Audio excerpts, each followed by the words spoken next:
রোজা রেখে এত কাজ করা যায়? হ্যাঁ, করা যায় যদি থাকে এই সুপার কুলিং বেলের শরবত। আসসালামু আলাইকুম মাই ইউটিউব ফ্যামিলি, আমি চলে আসলাম আপনাদের মাঝে নতুন আরেকটি ভিডিও নিয়ে। আমার এই ছোট্ট পরিবারে সবাইকে ওয়েলকাম করছি।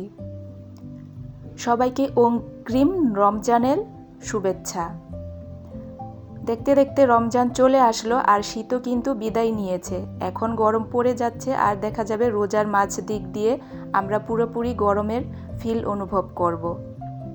গরমের মধ্যে সারাদিন রোজা রেখে ইফতার করার সময় কি খাবেন যাতে শরীর ঠান্ডা হয়, পেটে আরাম পায় আর দ্রুত এনার্জি ফিরে আসে, আজকের ভিডিওতে সে বিষয়ে কথা বলবো আর সাথে শেয়ার করব কিভাবে বেলের শরবত বানানো যায়।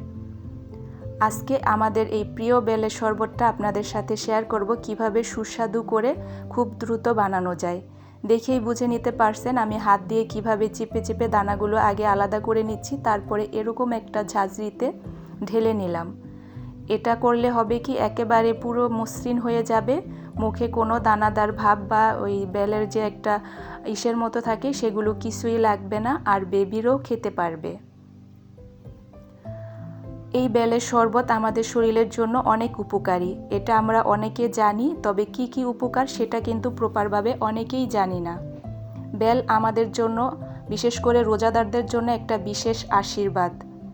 আসেন আজকে এই বেলের উপকারিতা নিয়েই কথা বলি। এই যে দেখেন বেশ অনেক পরিমাণে দানা আর অন্য যে ইগুলো থাকে সেগুলো বের হয়েছে।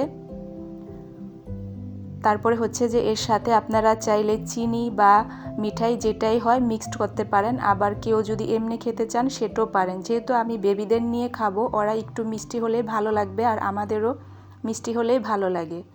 খেজুরের গুড়, আখি গুড় বা চিনি যেটাই হোক না কেন সেটা মিক্সড করে নেবেন, খেতে আরও দুর্দান্ত হবে। শরীরকে ঠান্ডা রাখে, তৃষ্ণা মেটায়। সারাদিনের রোজা রেখে শরীর গরম হয়ে যায়, পানি শূন্যতা হয়। ঠান্ডা এক গ্লাস বেলের শরবত পান করলে তাৎক্ষণিক প্রশান্তি আসে, ক্লান্তি দূর হয়। এটা প্রাকৃতিক কুলিং এজেন্ট হিসেবে কিন্তু আমাদের শরীরে কাজ করে। এটা হজমের জন্য কিন্তু খুব ভালো, কোষ্ঠকাঠিন্য দূর করে। যারা আমরা রোজা থাকি তাদের কিন্তু অনেকেরই কোষ্ঠকাঠিন্যর সমস্যা হয়। যদি আমরা এই বেলের শরবতটা খাই, বেলের ফাইবার, তারপরে কি যে বলে ওটা আরেকটা যে পেকটিন থাকে, ফাইবার পেকটিন, এগুলো কিন্তু আমাদের পেটকে পরিষ্কার রাখে, খাবার দ্রুত হজম করে। ইফতারে যদি আমরা এরকম একটা বেলের শরবত খাই, দেখা যায় সারা রাত আরামে ঘুমাতে পারি। তো দেখতে দেখতে কিন্তু আমার বেলের শরবত বানানো হয়ে গেছে। এটা হচ্ছে আমি রোজার আগেই বানাচ্ছিলাম আপনাদের সাথে শেয়ার করার জন্য, যাতে আপনারা সুন্দরভাবে রোজার মধ্যে এইভাবে বেলের শরবত বানিয়ে খেতে পারেন আর নিজেরাও উপকৃত হতে পারেন।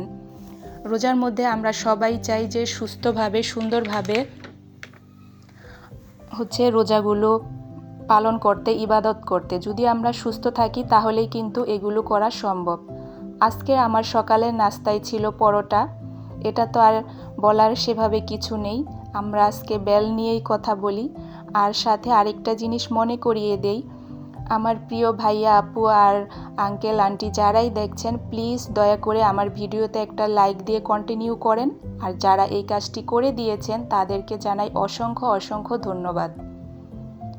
এখানে আমি সব কিছু রেডি করে নিয়েছি, বাচ্চাদের প্লেটও রেডি করে নিয়েছি, বানিয়ে গরম গরম দিয়ে দেব। আর এদিকে যে বানিয়েছিলাম বেনন পিড়ি, সেগুলো সিঙ্কে রেখেছি, এগুলো বানানোর শেষ হলে তারপরে ধুয়ে নেব। বেল কিন্তু আমাদের অনেক উপকার করে, গ্যাস্ট্রিক, অম্বল, আলসার কমায়। খালি পেটে থাকার কারণে রোজা থেকে এই গ্যাস্ট্রিক কিন্তু বেড়ে যায়। বেলের এই দেখা যায় যে বেলের শ্বাস পেটে আমাদের প্রদাহ কমায়, তারপরে অম্বল নিয়ন্ত্রণ করে। রমজানে এটার উপকারী একটা প্রাকৃতিক ওষুধ আমাদের জন্য। আর বেল কিন্তু অনেক দ্রুত আমাদের শরীরে এনার্জি বুস্ট করে, রক্তের শর্করা নিয়ন্ত্রণ রাখে, ওজন কমাতেও সাহায্য করে, আমাদের ইমিউনিটিও বাড়ায়। তো আমরা কিন্তু এই রমজানে এটা অবশ্যই খাবো। আর যাদের আমাদের এই যে বাচ্চা কাচ্চা নিয়ে থাকতে হয়, ছোট বাচ্চা, আমরা কিন্তু ঠিকমতো খাবার খাওয়া বা পানি খেলাম, অনেক সময় পানি খেতেও ভুলে যাই খাওয়ার শেষে। আবার কাজের চাপেও ভুলে যাই, ঠিকমতো নিজের যত্ন নিতে পারি না। তবে খাওয়া দাওয়ার ব্যাপারে যদি ঠিক না থাকি, আমরা যদি ঠিক না থাকি, তাহলে কিন্তু আমরা আমাদের পরিবারকেও ভালো রাখতে পারবো না। তাই অবশ্যই আমরা রোজার মধ্যে নিজের জন্য যত্ন নেব, যাতে সুস্থ থাকি, সেরকমই সব কিছু করব। আমরা তো অনেক ধরনেরই শরবত খাই, তবে এটা যারা না খায় তারাও কিন্তু একটু কষ্ট করে খেয়ে নেবেন নিজের শরীরের উপকারিতা হিসেবে। অনেকে পছন্দ করে না জানি, তবে এটার যে উপকারিতা, এটার জন্য সে কথা চিন্তা করে ওষুধ ভেবেই খেয়ে নেবেন, অনেক উপকার পাবেন আর আরাম পাবেন শরীরের জন্য। আর হচ্ছে যে এখানে আমি যে রান্নাবান্না করছি সেটা তো দেখেই বুঝে নিচ্ছেন। আজকে হচ্ছে আমি ভাত অলরেডি হয়ে গেছে, তারপরে এখানে চিংড়ি মাছ ভুনা করব, সেটাও ভেজে নিচ্ছি। এক ভিডিওতে অনেক কিছু শেয়ার করব, যেহেতু 2 দিন পরে ভিডিও, তার মানে অনেক কিছুই এটার মধ্যে থাকবে। যদিও একদিনেরই সব কিছু, তারপরেও দেখা যায় যে এখানে একটু একটু করে অনেক কিছুরই, সারাদিনে তো আমরা অনেক কিছু করি, অনেক কিছু খাই, অনেকভাবে সময় পার করি, সব কিছু তো নেওয়া হয় না, সাধারণ কয়েক সেকেন্ড বা মিনিট এরকম করে করে ফুটেজ নেওয়া। তো যারা আজকে আমার ভিডিওতে নতুন, প্রথম আমার ভিডিওটি দেখছেন, এই ধরনের লাইফস্টাইল ভিডিও দেখতে পছন্দ করেন, আমার চ্যানেলটি সাবস্ক্রাইব করে পাশে অল বাটনে ক্লিক করে দেবেন, যাতে আমি পরবর্তীতে ভিডিও দিলে আপনার কাছে নোটিফিকেশন চলে যাবে, আপনি আপনার সময় সুযোগ মতো দেখে নিতে পারবেন। আর অলরেডি এই কাজটি যারা করে দিয়েছেন তাদেরকে জানাই অসংখ্য অসংখ্য ধন্যবাদ। তো আমার ভিডিওতে আমার প্রিয় প্রিয় আপুরা ভাইয়ারা সবাই অনেক সুন্দর করে কমেন্ট করেন আর আমাকে কাজে উৎসাহিত করেন, সবার জন্য রইল দোয়া আর ভালোবাসা।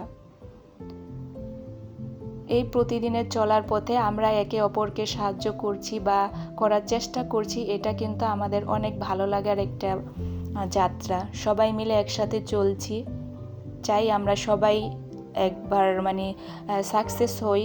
তবে একসাথে তো আর সবাই হতে পারবো না, কেউ আগে হবে কেউ পরে হবে। তবে সবার পথযাত্রাটা যেন শুভ হয়, ভালো হয়, এই দোয়া আর প্রত্যাশা। আমরা সবাই সবার জন্য এই রমজানে বেশি বেশি করে দোয়া করব।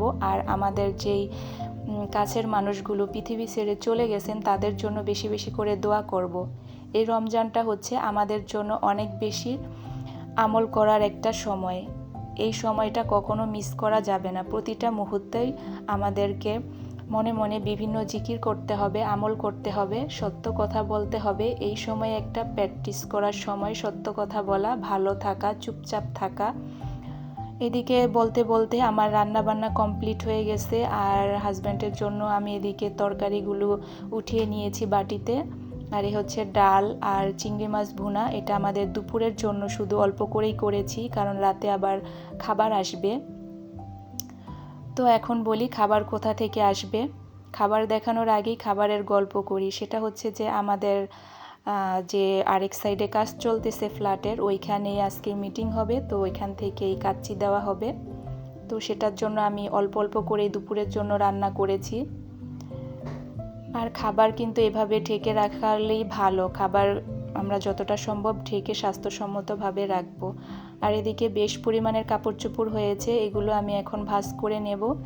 আর আমি হচ্ছে যে এভাবে বেডশিটের ভিতরেই বালিশের কভারগুলো রেখে দেই, যাতে একটা আরেকটার সাথে এলোমেলো হয়ে না যায়। এভাবে দেখা যায় রাখতেও জায়গাটা কম লাগে, আর যখন বের করব তখন খুঁজে পাচ্ছি না বা অন্যটা খুঁজে আবার এলোমেলো করছি, ওরকম ব্যাপার থাকে না। আমরা বেশিরভাগ কাপড়েই কিন্তু এভাবেই করি, আমি জানি, অনেকের ভিডিওতেও দেখি, এবং এটা তো আমরা মোটামুটি সবাই জানি। তারপরও যদি কেউ না জানেন তার হয়তো উপকার হতে পারে, সেজন্য আর কি শেয়ার করা।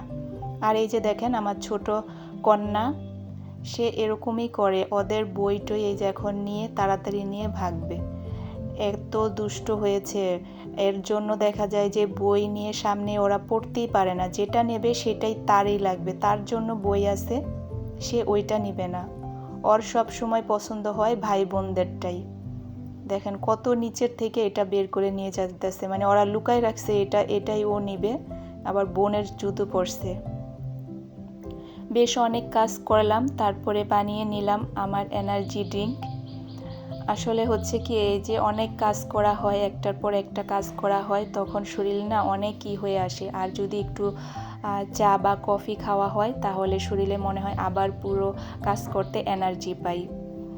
আর ওই সময় ছিল নির্বাচনের পরে, বাচ্চাদের স্কুল অফ ছিল, তো চিন্তা করলাম এই কাপড়গুলো বেশ অনেক দিন আগে থেকে আমি কিনে রেখেছি, আর তৈরি করি বলে করা হয় না। রোজা যেহেতু এসে পড়েছে, রোজার আগে করে নেই। এগুলো বাসায় পরার জন্য কিনেছিলাম। একটা প্রথম যেটা দেখালাম এটার কাপড় খুবই অল্প ছিল, তো বাসায় পরার জন্য এটা নিয়েছি। আর এই যে একটু কাটাকাটি শেয়ার করি, তবে পুরোটা না। আমার প্রিয় প্রায় সব আপুরাই কিন্তু এই কাজ পারে, তো এগুলো তার ডিটেলসে দেখার কিছু নেই। আর আমি সেভাবে পারি না, শুধু আমি আমার নিজের জন্য পারি। আসলে দেখা যায় যে আমি আমার নিজেরটা করতে পারি, এই রকমই হচ্ছে যে আমার চলে যায়। আমি যেরকমটা পারি, যেগুলো দিয়ে আমার সুন্দরভাবে হয়ে যায়, আমি এই যে বাসায় পরার সবগুলো আমারটা আমি নিজেই করি।